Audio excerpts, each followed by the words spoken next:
Good morning again. I'm going to start my talk today by telling you about something amusing I saw on Facebook recently. At least I thought it was fairly amusing. Not maybe all out funny, but amusing. It was a photograph of a sign, and there were two statements on this sign. And the first statement is one that you are very familiar with, I believe, everybody here. That statement is, everything happens for a reason. Everything happens for a reason. But underneath that statement was another statement. And that statement was, sometimes the reason is you're making some really bad choices. Everything happens for a reason. Sometimes the reason is you're making some really bad choices. You know, I think there is a point being made here that I actually appreciate, and I would like to explore that more fully today. You know, when someone says everything happens for a reason, usually that's in response to a challenging situation, maybe even a situation that is devastating that's happened in their life or someone else's life, and a situation that might have seemed to have come out of the blue. But when they say, well, everything happens for a reason, they don't really just mean one of many reasons, do they? They don't mean like a reason of cause and effect or a reason of human psychology or a reason that comes out of physics or science. What they mean is everything happens for a divine reason. Do they not? Is that not what that means? Everything happens for a divine reason. Everything is divinely planned. Everything is divinely orchestrated. Well, let's explore that today. Is that true? Does everything happen for a divine reason? Everything? You know, I certainly believe that some things do, maybe most things even. I wouldn't be speaking in church if I didn't think that. But okay, yes, I believe that some things do happen for a divine reason. And here's two examples, I think, of challenges that are in your life by divine design and why they are in your life by divine design. One is, some of the challenges you experience in life are there because you chose them. You want them to be. You chose them for yourself. Now, you may be thinking, well, wait a minute, what is divine about that? What is divine about that is that the you I'm talking about, choosing this, is the true you, the inner you, the inner divine self, your higher self, that individual expression of God that is you. You know, we all have dreams, goals, and desires in life and things that we want to do and how we want to be. But sometimes your inner divine spirit knows if you're going to achieve those goals, dreams, and desires, if you just want to live a more fulfilling life, a happier life, you may need to grow in some way. You may need to mature in some way. You may need to just learn something, even just learn a skill. Or you may need to heal something that needs healing, like a long neglected emotional wound. And what your inner spirit, the divine part of you, will do is motivate you to make choices and decisions that will put you in a challenging situation. You know, you'll say yes to some people, no to others, and wind up with the people that you're with creating this challenge for you so that you can learn, grow, or heal. Just a minor example of this. Let's say that you're a person who has never been very good at establishing boundaries and taking care of yourself. This is something that got conditioned from you in childhood, no matter who did that or how that happened. But you don't know when to say no. You know, you take on too much responsibility. You let people abuse you or just use you.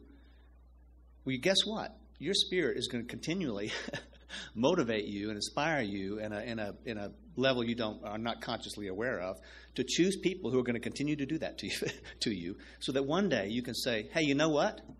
No, I am not going to do that, so that you can recover your sense of power and your sense of self-worth and reclaim your dignity and move on to a more fulfilling life from that point on, and be able to even handle the dreams and goals and desires that you have.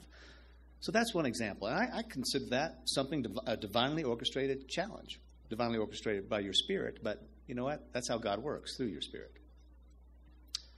Another example of something happening by divine design in your life, a challenge is what I'm talking about mostly here. Sometimes a challenge is just part of the divine flow that is leading you to your good. Part of the divine flow that is leading you to your good. Now, there may be somebody here today who's not familiar with my whole thing about living life in the divine flow. That's my specialty, I guess. That's what I like to focus on because it's what I need to learn the most. But let me, for someone who's new to my work, let me define that for you. I define the divine flow as an underlying current that is continually guiding you towards the effortless fulfillment of your heart's desires. I'll say that again. There's an underlying current in your life, a divine flow, if you will, that is continually guiding you toward the effortless fulfillment of your heart's desires. And the way I like to picture that, I like to picture your dreams, goals, and desires as destinations that lie down a stream. And you're in your little boat. That's really just you, your body. You've got oars. That's your free will. You want to get down that stream towards your dream. But you don't have to get there under your own power alone, because there's this divine flow that is helping you get there. It assists you getting there. And it helps you mainly by guiding you to where you want to go and to what you want to be. It guides you through your intuition. It guides you through the intuitive wisdom of other people who have been inspired to be in your life. It inspires you through divine signs and synchronicities that show up in your life. Your job, of course, is to recognize when that's happening, recognize that flow in your life, and cooperate with what it's guiding you to do. But here's the thing. You're rowing down that stream. Things are flowing along nicely. You're paying attention to all the intuition and guidance that you're receiving. You're doing a great job of that. That still doesn't mean you won't run into a challenge. And one of those reasons for that is this challenge is actually a necessary bend in the stream for you to get to your good. Now, it comes up, you look at this challenge, the flow's going one way, all of a sudden it's diverted, and there's a giant bend in the stream. It's going in a direction you don't understand, and you may not like it. I don't know if it's devastating, but maybe somebody says, this can't possibly be for my good. That's what you're thinking. An event occurs, this can't possibly be for my good. But you really don't know that. There are plenty of bends in the stream where they are necessary detours for you. And why is that? I don't know. Maybe it's moving you around something that would be blocking your way if you were to continue to go straight forward. Maybe the challenge has to come up so that you do eventually meet somebody through that challenge who can assist you with the rest of your journey. And you need that person. You're not going to be able to do it on your own. So there's many reasons why you might experience a challenge in life. The thing is, it's part of the divine flow at that point in time. It's something you need to go through to get where you want to go. And the trick is, and the real key is to this, unfortunately, is that you really have to be intuitive enough and aware of signs and synchronicities enough to know to cooperate with that. Because oftentimes what we do is a challenge comes up, and we run the other way. Oh, no, this is bad. This is what I'm going to do. And we act rashly, and that's not to our betterment. Sometimes you've got to be careful and just take it slow, take it easy, and try to go with that flow if you can. A little example of that from my own life. I believe I talked about this, maybe not the last time I was here, but fairly recently. So I won't dwell on it, but I'll just mention it again. There was a time in my career, after 30 years in advertising, that I felt that I had been demoted. I worked for a boss. He didn't like me. He demoted me. He definitely knocked me down a rung of the ladder and what I was all about and the kind of work I was supposed to do. And boy, I had enough power at that time that I'm going to do something about this. I am not going to allow this to happen, and I could have done something. But my intuition said, slow down, Taylor. Slow down. Maybe you should just sit with this for a week or two. Maybe you will decide this is no good and you're going to do something. But for right now, please don't do anything. So I didn't. I didn't do anything. And by golly, it was no time at all. I realized, hey, I enjoy what I'm doing. I'm getting very highly paid for it. And as it turns out, I was able to escape 2 layoffs because of my new job position. Our company is going through a series of layoffs. Had I said, I'm not going to do that, I'm going to keep doing what I'm going to do, I would have been laid off. So it was really to my betterment, this bend in the stream, this challenge that came up. It was really just part of the divine flow for me to fulfill my career desires at that time. Okay, that's 2 examples of challenges appearing in your life. And I would say they are by divine design. Those things happen for a divine reason. But what if you continually ignore divine guidance? What if you don't listen to your intuition or don't even nurture that ability within yourself? What if you don't listen to the intuitive wisdom of other people, or at least make them feel so unsafe around you by judging them and being critical of them that they don't feel safe enough to tell you what might have just popped into their mind that could be helpful to you?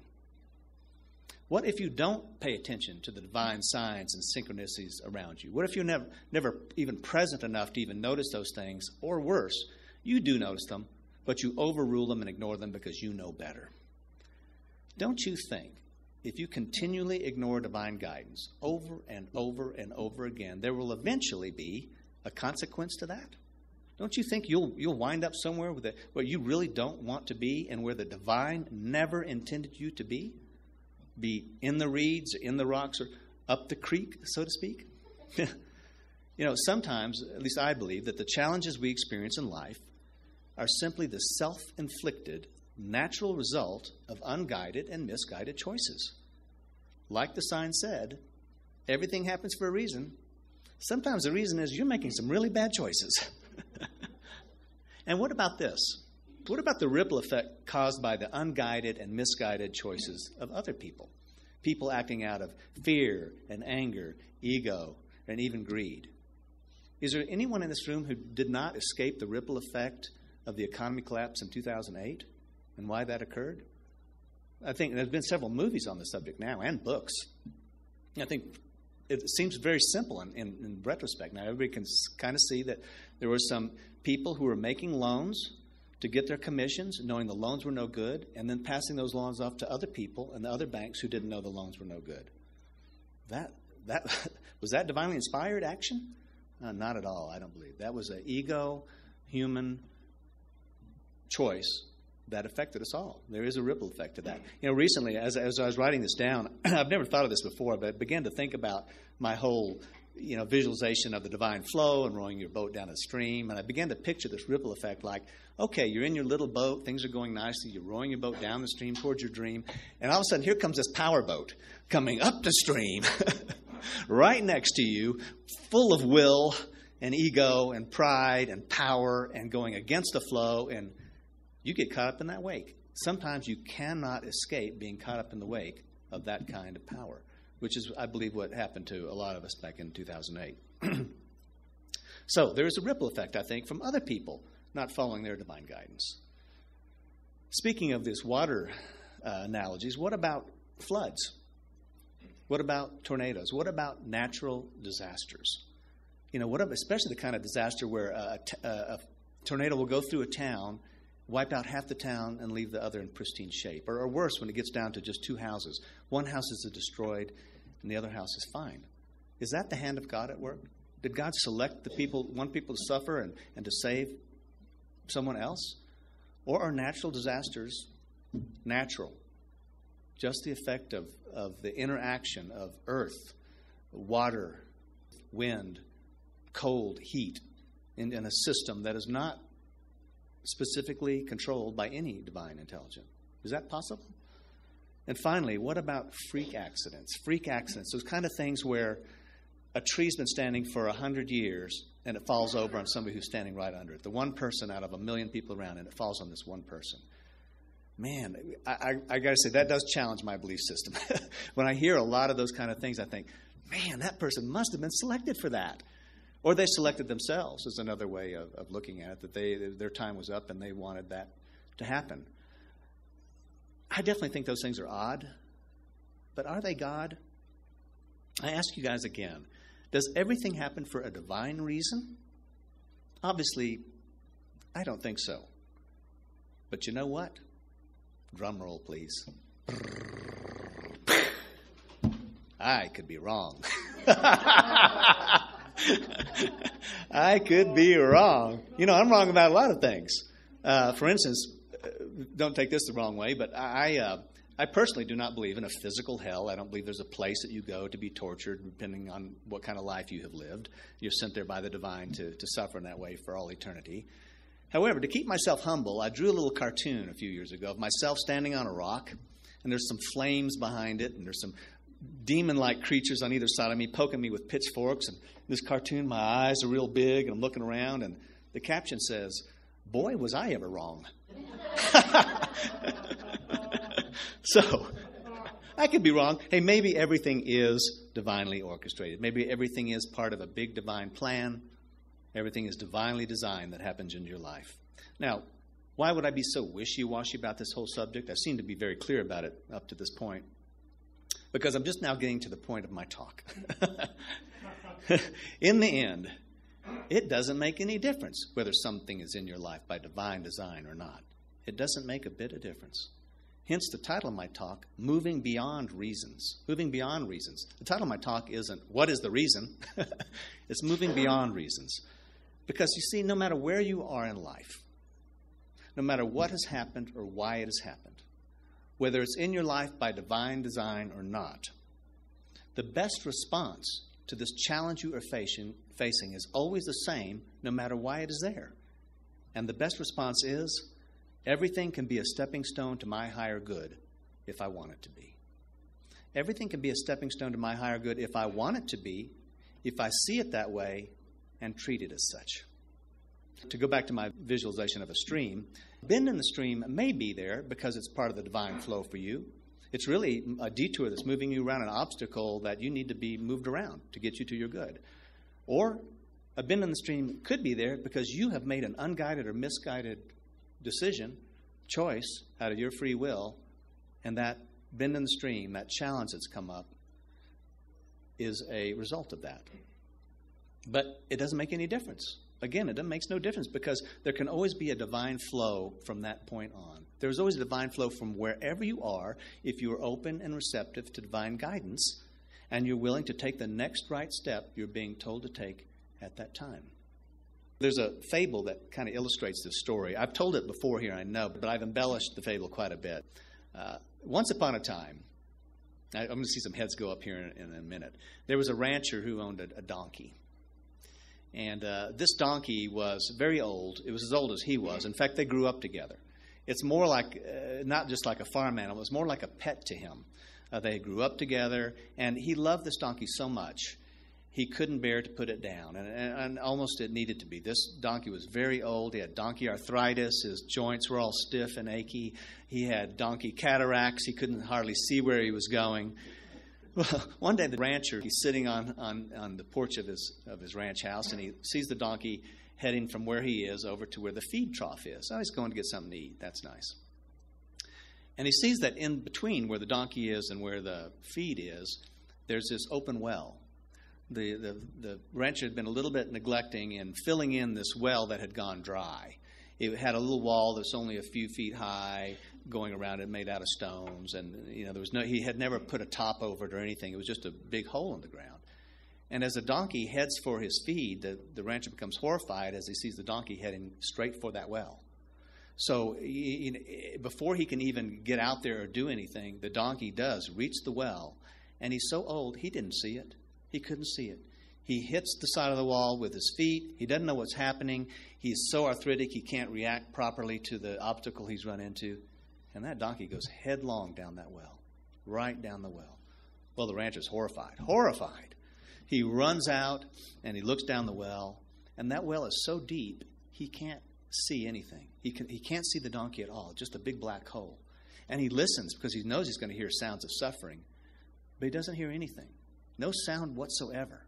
And he waits and he waits. He doesn't see anything. He doesn't hear anything. And he finally decides, oh, man, I guess it's a blessing. This donkey was in pain. He couldn't see. He was suffering. And I just didn't have the heart. I just couldn't put him down. So instantly now he's gone. He's in donkey heaven. And I guess this was a good thing. So he decides, he says, well, I could just put a cap over this well.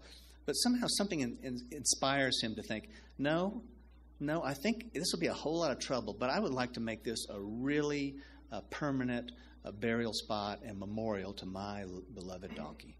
So he calls all his rancher friends to come over in their pickup trucks with giant loads of dirt in the back. They come over, they gather around the well, and they start filling in the well. They're going to fill that thing up with dirt, and they're going to put a monument on the top to the donkey. All right.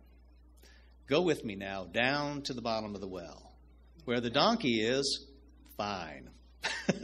You see, yes, there wasn't any water you could pull out of that well with the bucket, but there was feet and feet and feet of soft mud still in the bottom of that thing. And somehow that donkey landed right in his feet, facing forward, after a little bit being dazed for a minute and confused, fine. He wasn't hurting. He couldn't see any better than he could before. It's even now dark. He just didn't know what was happening. He had no reason to make any sounds. He's just standing there. So what happens after a while? Dirt starts to fall on him. It falls on his back, falls around his sides, keeps falling, getting higher and higher. And eventually, you know what takes over? Donkey instinct. He just pulls one foot up out of the mud and steps on that dry dirt, pulls out another leg, steps on that dry dirt, pulls out the other two legs. He got a lot of legs. And he's up, a foot or so. What's happening? More dirt keeps coming. It just keeps coming and coming. It gets up to a certain level, and he pulls his foot out again, pulls another leg out again, and steps up a little higher, and higher and higher and higher, until eventually those farmers are throwing dirt down that well, and what do they see? Here comes the donkey rising out of the well. They are surprised. They are amazed. So you see the moral to this story, right? Even when we fall in wells, even when the world kicks us when we're down and throws dirt upon us, that very dirt can be a stepping stone to your higher good if you see it that way, if you treat it that way, if you've got the instinct to step up on the dirt. However, I got to say, for most of us, the donkey's a little smarter than we are.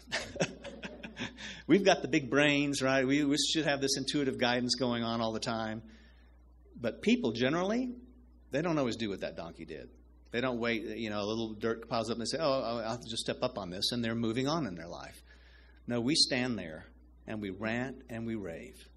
We fall into despair. We blame God for putting that hole in the ground, or we blame somebody else for building the hole, and that's the ripple effect is that we fell in the hole. We shame ourselves for being so stupid for falling in the hole. We will let that dirt pile up and up and up till it's up to our necks and sometimes up to our noses. And only then, sometimes we're about to lose our last breath, do we finally surrender. Surrender our judgments, surrender the blame and shame, and just cry to God, oh God, I don't know what to do. Help, I don't know what to do. And when God says, great, you finally don't know what to do. Well, here's what you do. Step up on that dirt. Oh. A lot of times we are given this opportunity to step up on the dirt, and we just don't see it. And we don't have to wait until that dirt is up to our necks or our noses to do that. You are only a thought away from the divine flow at any point in time. No matter what's going on, you're only one thought away from the flow. And that thought is, again, everything can be a stepping stone to your higher good if you want it to be. If you see it that way, and if you treat it as such. One more observation about this fable. That's where it generally ends, but I began to think about this later, and I thought, there's another metaphor here that I like. That donkey had a destination in mind, as we all do. We have our dreams, goals, and desires, and his desire was to get something to eat. That's a legitimate desire, and he's heading for that, and he didn't make it, did he? He fell down the well. Well, there was a long passage of time before he was able to move towards that food again. He had to wait for the trucks to come. They put in the dirt. He rose up out of the well slowly, and then he could move on with his life. And so it is with us. There will be holes in the ground. There will be wells, and we don't know why they're there. Is it divinely planted there? Is the ripple effect of somebody else? Did we dig the hole ourselves and not even realize it? It doesn't make any difference. We fall down that hole.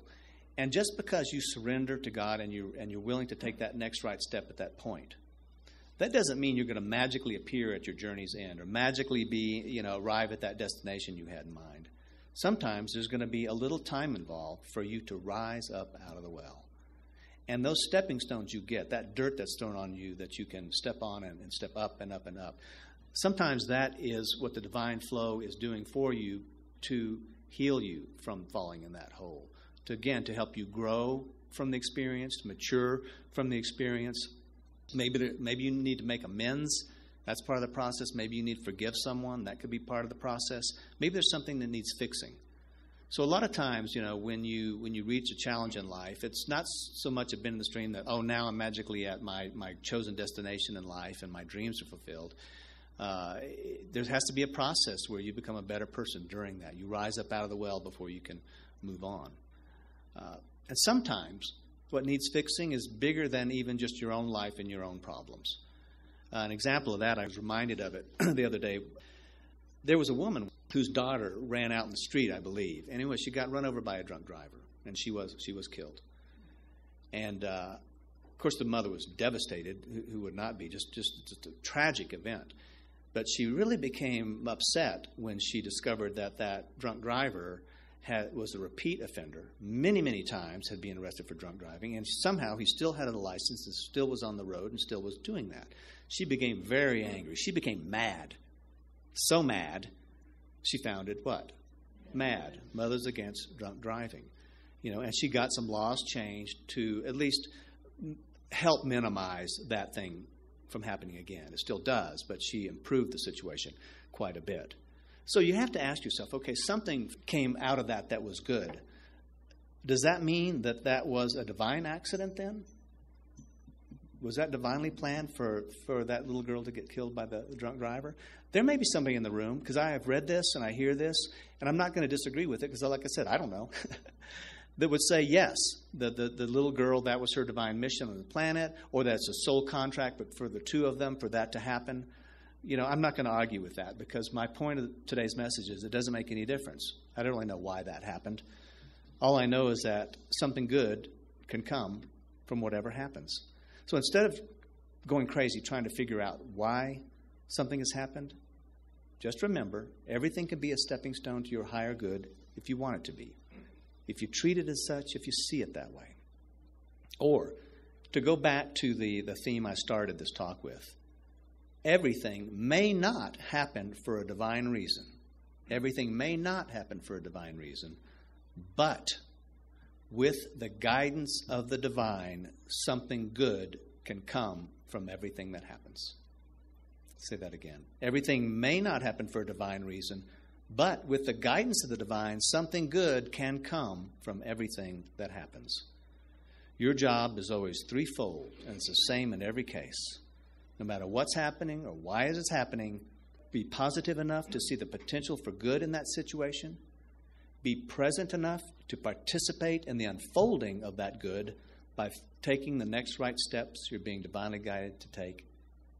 And be patient enough to allow that good to manifest in its own right divine time. Thank you.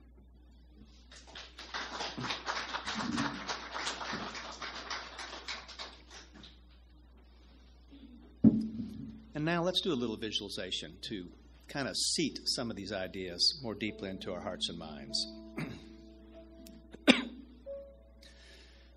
Take a moment to relax in your seat, settle in, close your eyes, take a few deep breaths, and just relax in the serenity and tranquility of the here and now moment.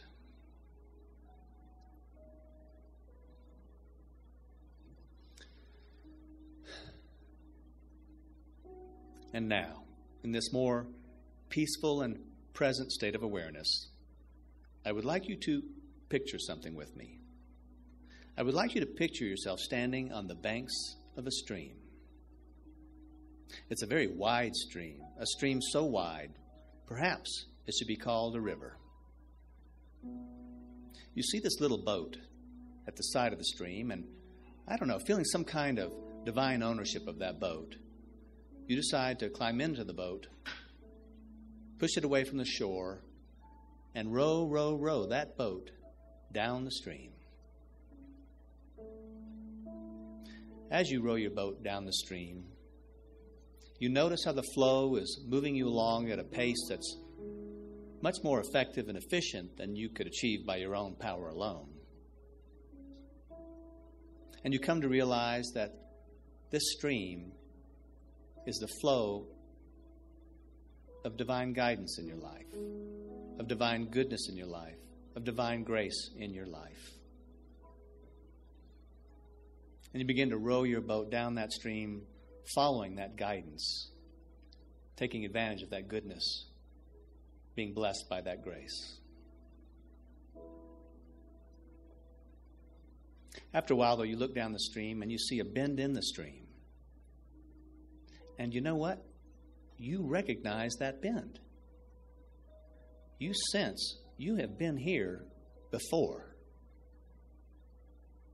And as you approach that bend in the stream, you realize that this stream. This flow is much more than just the flow of God's goodness, guidance, and grace in your life. This is the flow of your life. You are on the river of your life. And that bend in the stream was a time when something happened in your life that moved your life in a different direction. When the course of your life changed in some way because of something that happened. What was it that happened? Did someone come into your life that sent your life in a different direction? Or did someone leave your life that caused the course of your life to change? As you round the bend in this stream in your mind's eye, think about something that happened that moved your life in a different direction, or at least influenced your life in some way. And then I would like you to spend just a few more moments picturing yourself rowing down the river of your life from where you were as a child to present time, noticing along the way the things that have happened that have affected your life, the challenges that have come that have been bends in the stream to move you in a direction that is different than you planned on or expected. What were these things? Did you take a job you always wanted, or did you lose a job that you dearly loved? Did you move across the country for some reason? Or did you want to move but you couldn't because of a family obligation where you were? Take a few moments now to just, in your mind's eye, row your boat down the river of your life, experiencing all the things that have happened in your life as bends in the stream. Somebody coming in to your life or leaving it, a bend in the stream. Something you wanted to have but were unable to get, a bend in the stream. Take a few moments now just to relive your life, not dwelling on anything too deeply, not trying to remember things in order, not trying to remember everything. Just see what bends you reach as you sit here now, imagining your river of life.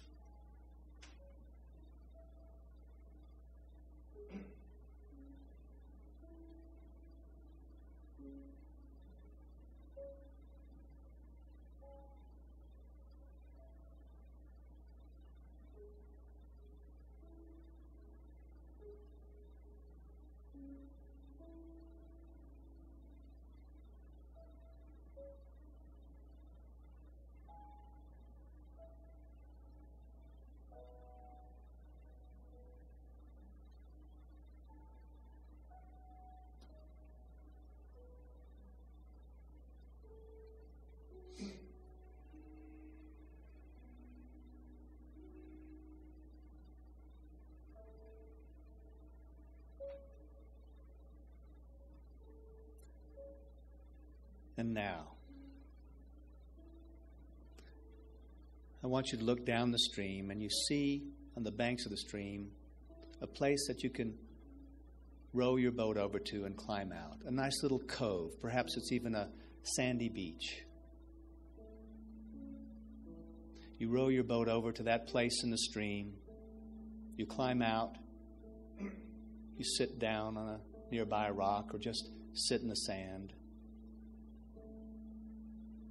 And you realize you have reached the here and now moment.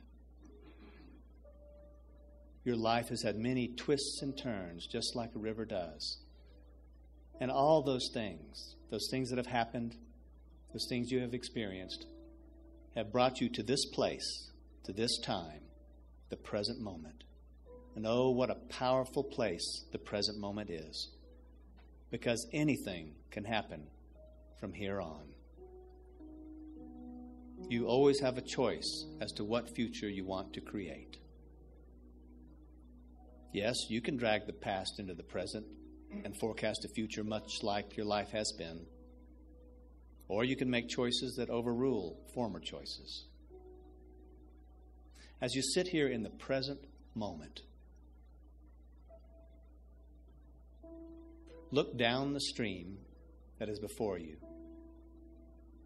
and think of what you would like to see down that stream. What kind of life would you like to live? How would you like it to change, if at all? What kind of relationships would you like to have? What kind of love do you want to experience? What kind of work do you want to do? What kind of creativity do you want to express? What kind of abundance do you want to have in your life?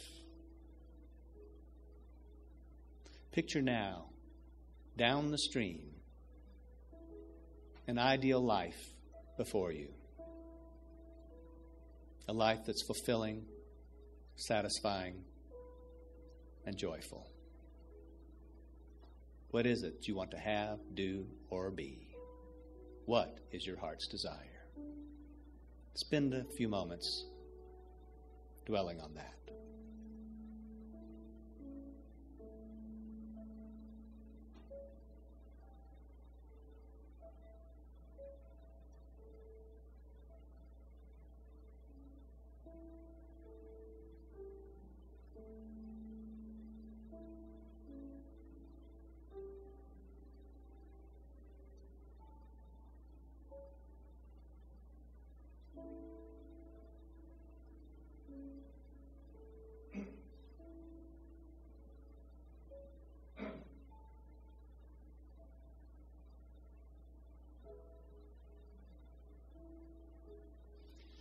And now, the time has come to begin the journey of the rest of your life. But before you do, before you climb back in that boat and begin to row your boat down the stream towards the rest of your life, towards your dreams, goals, and desires, this time you decide to make your journey even more conscious than it was before. You see the stream before you. You see it heading toward your dream. And this time, you vow to keep always mindfully aware that there is a divine flow in your life that is leading you to your good, that is leading you to your highest good, that is leading you towards the fulfillment of your heart's desires, that is leading you towards whatever it is you want to have, do, or be, or its equivalent, or something even better. This time, before you row your boat down the stream towards your dream, you will remember always that you are being divinely guided, that you are always in God's goodness and God's grace, and it is God's great pleasure to help you get down that stream towards your dream. And this time, you will remember one more thing as well, that there will be bends in the stream ahead of you, but every time you round one of those bends, you will say to yourself, even this can be a stepping stone to my higher good if I want it to be. There is a divine flow from this point on if I just listen to my divine guidance and follow it.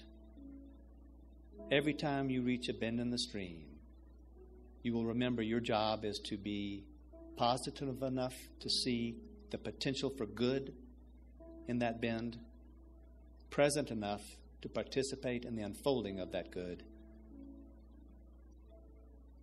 and patient enough to allow that good to manifest in its own right divine time. And now, if you haven't already, picture yourself sitting in your little boat. Grab your oars.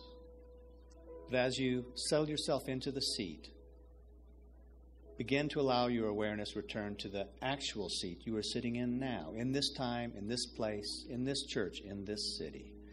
And as you come back to awareness of that seat, as you begin to take the next steps towards your future, come back, won't you, with a grateful heart and a thankful mind, saying, thank you, thank you, thank you, God, for your unending goodness, guidance, and grace and blessings. Come back, won't you, with a song in your heart, a song of Hallelujah.